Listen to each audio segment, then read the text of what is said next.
Chief Justice Sanjeev Khanna has initiated action in a very, very impactful, transparent manner. It will be worthwhile to await the outcome of the committee, constitution of a committee by the Chief Justice of India, and the alertness he has reflected is also a factor that needs consideration. Institutions like the judiciary and legislature, I am grateful to the leader of the House, Nadda ji, and the leader of the opposition, Kharge ji. We had meaningful deliberation about the issue that is agitating the mind of judiciary. It is for the first time since independence that a Chief Justice has, in a transparent, accountable manner, put all material available to him in public domain and shared it without keeping anything with the court. This is a step in the right direction. Constitution of a committee by the Chief Justice of India and the alertness he has reflected is also a factor that needs consideration. Institutions like the judiciary and legislature serve their purpose best when their in-house mechanism is effective, fast, and upholding public trust.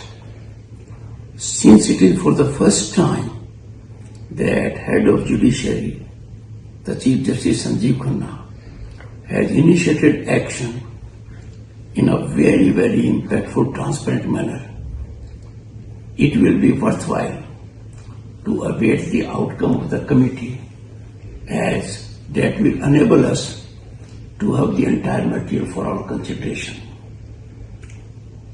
A very thoughtful suggestion emanated from Kharge ji that, consistent with parliamentary practice, the issue needs to be deliberated with the floor leaders, and finding the suggestion in order and full approval also of all three of us, a meeting will accordingly be scheduled, where I would extend an invitation to floor leaders in the Council of States to take a call on this.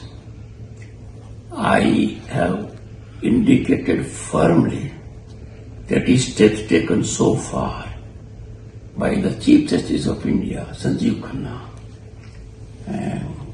are unprecedented if we go by past performance, and no effort will be spared to make available in public domain by way of an inquiry what could possibly be requirement in such a challenging situation that is agitating mind of members of the judiciary, members of the bar, parliamentarians and public at large.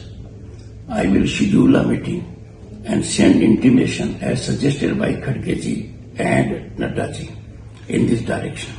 I am grateful for their very deep understanding, as both of them with rich experience, both being presidents of their respective political parties and holding constitutional offices, have believed that institutions in the country must blossom only with integrity and public commitment, and such kind of malaise needs to be eradicated so that we do not have recurrence of it. I am grateful to both of them for the time they have devoted to this issue in a spirit of keeping nation ahead of everything else.